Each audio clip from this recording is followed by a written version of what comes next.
This video is sponsored by War Thunder.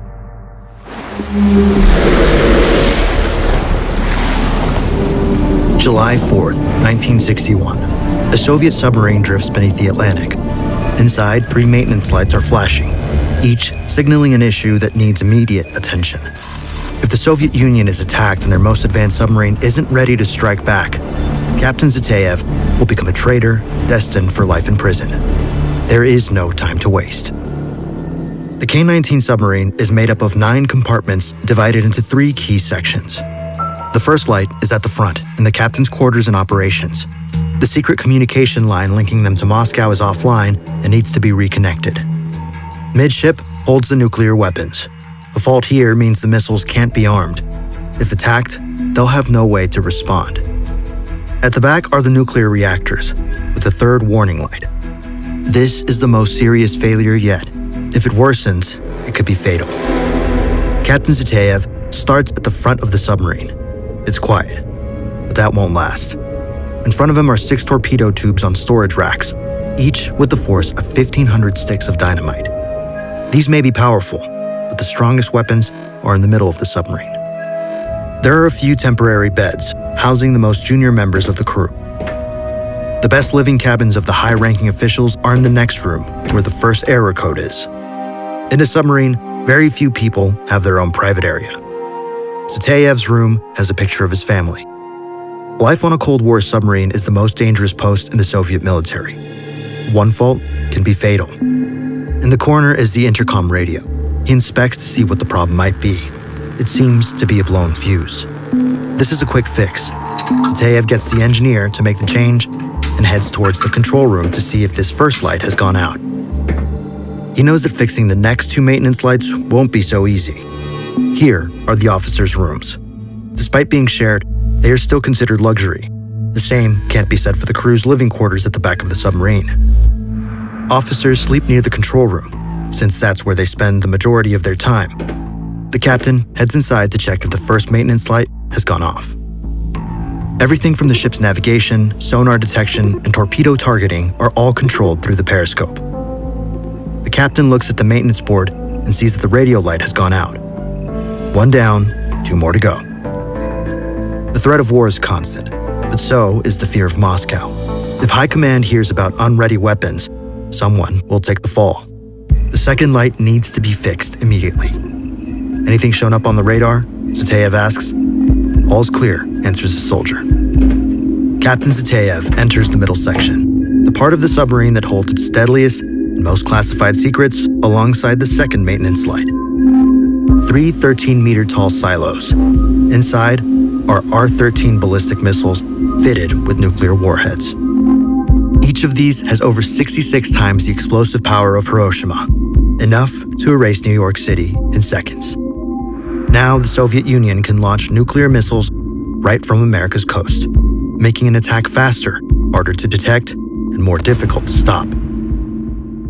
But right now, they are defenseless. Why is there an error for the missiles in the control room, says Zetayev.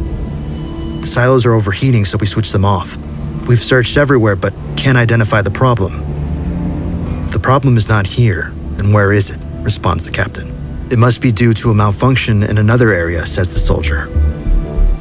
Pipes and wiring being exposed might not look pretty, but it makes it easy to spot problems and make instant repairs. Normally it's quick, predictable. This time, it's not. In the back of the captain's mind, his worst fear begins to take shape. This isn't just a missile problem. This could be the result of that 3rd maintenance light in the reactor room. And if he's right, this submarine is more than defenseless. It's a ticking time bomb. Suddenly, Volkov rushes through the door. The nuclear reactors. I have never seen anything like this before. You must come immediately. All it takes is one overlooked component, and everyone's life is at risk. That's why War Thunder is so great, because they didn't overlook anything. It's the most comprehensive vehicle combat game ever made, and is available for free on all platforms. Join over 95 million players in epic PvP battles, with an unmatched wealth of high-quality content to discover. War Thunder's custom Dagger engine delivers smooth performance and stunning visuals, even on low-end PCs, allowing anyone to experience intense combat with ultra-detailed vehicles, realistic graphics, and sound effects. War Thunder features one of gaming's most realistic damage systems, with each vehicle's components individually modeled and affected by enemy fire. The X-ray view lets you see exactly where a shell penetrated and the components it affected. Command over 2,500 tanks, planes, helicopters, and ships from 10 major nations, spanning from 1920s biplanes to modern jets and tanks. There are countless camouflages, decals, and decorations for all vehicles. Play War Thunder free on PC, PlayStation, Xbox, or mobile. New players and those inactive for 6 months on PC and consoles will get an exclusive bonus pack including premium vehicles, the Eagle of Valor Decorator, 100,000 Silver Lions, and 7 days of premium account. Use my links in the pinned comment or video description below. The deal is ending soon. On his way to the reactor room, Zatayev walks past the diesel fuel generators. They are switched off for now, but should both nuclear reactors fail, they'll provide enough power to get the submarine home. Due to the advancement from diesel generators to nuclear power, submarines can now stay submerged underwater for up to 20 years, if not for the crew's mental health, need for food, and oxygen. The captain enters the reactor room, the location of the third maintenance light. Volkov points at the dial. The nuclear reactor is at 300 degrees. If we reach 600, the reactor will explode.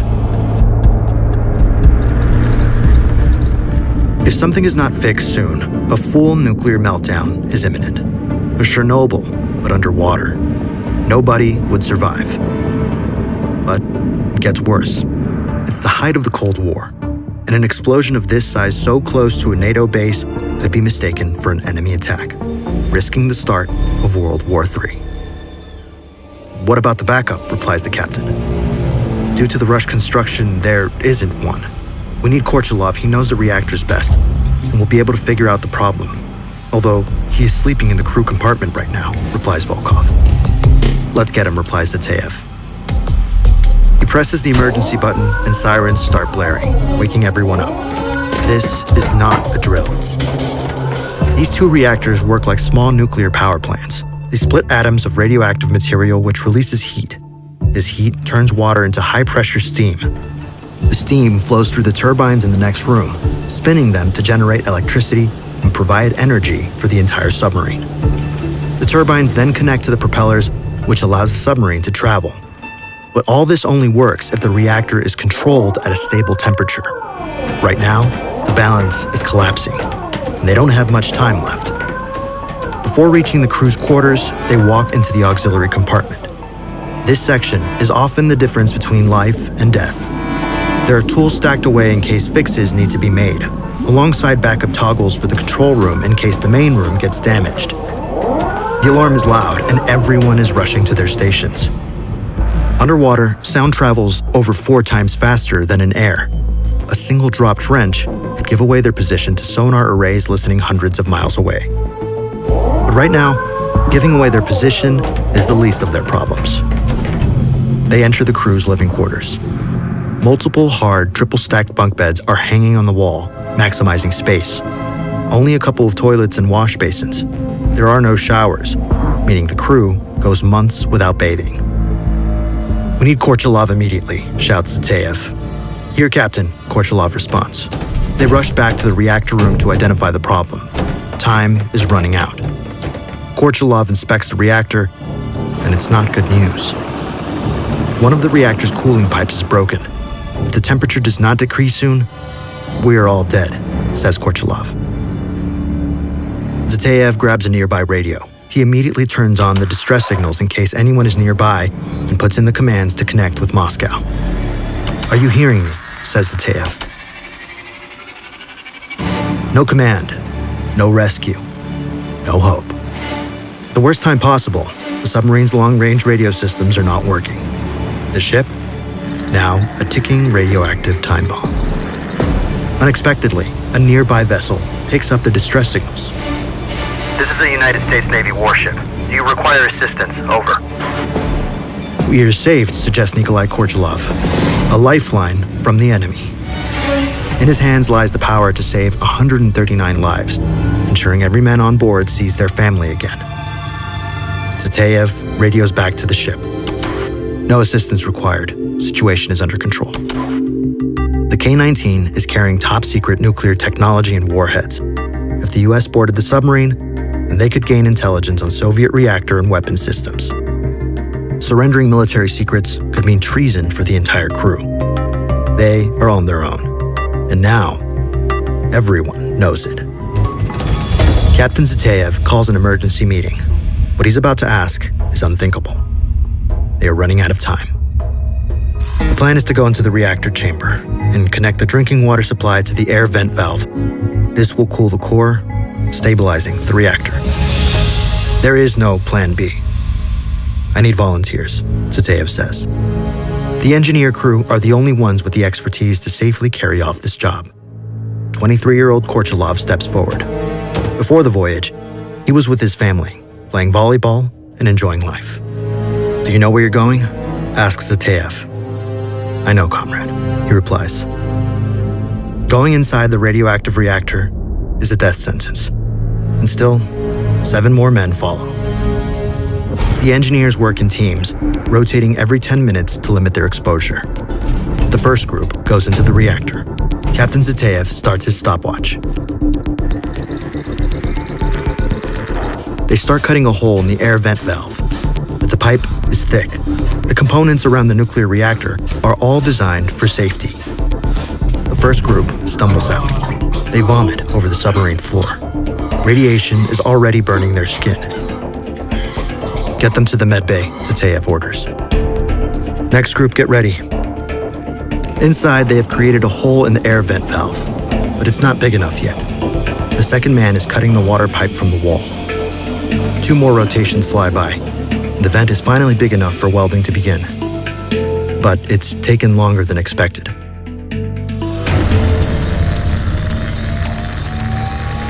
The men have just 75 minutes before the reactor will explode, and they are running behind schedule. After connecting the water pipe to the air vent valve, they start welding them together.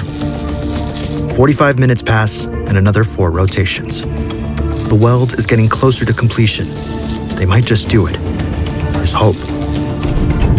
"We have a problem, Captain," Korchalov says. "There's little ventilation, and moisture is forming. Condensation is making it harder for us to weld. We risk making a weak bond that could easily break. A solution must be found, or time will run out." The next team swaps in, carrying torn clothes and towels. This will hopefully keep the surface dry enough to create a strong weld. While Evgeny exits, he falls to the ground and vomits, spitting blood. His organs are failing. He doesn't have long left. The final group rushes in.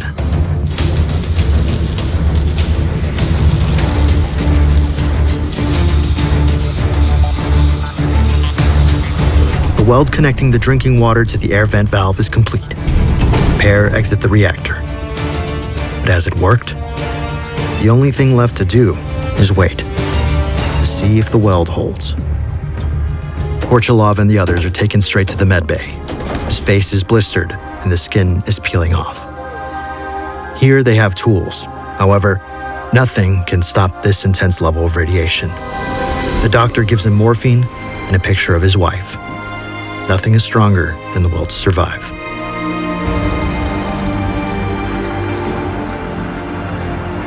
In the reactor room, a shout breaks out, then another. "It's cooling." Captain Zateyev rushes to the control room to see if the error lights have gone. They're still on.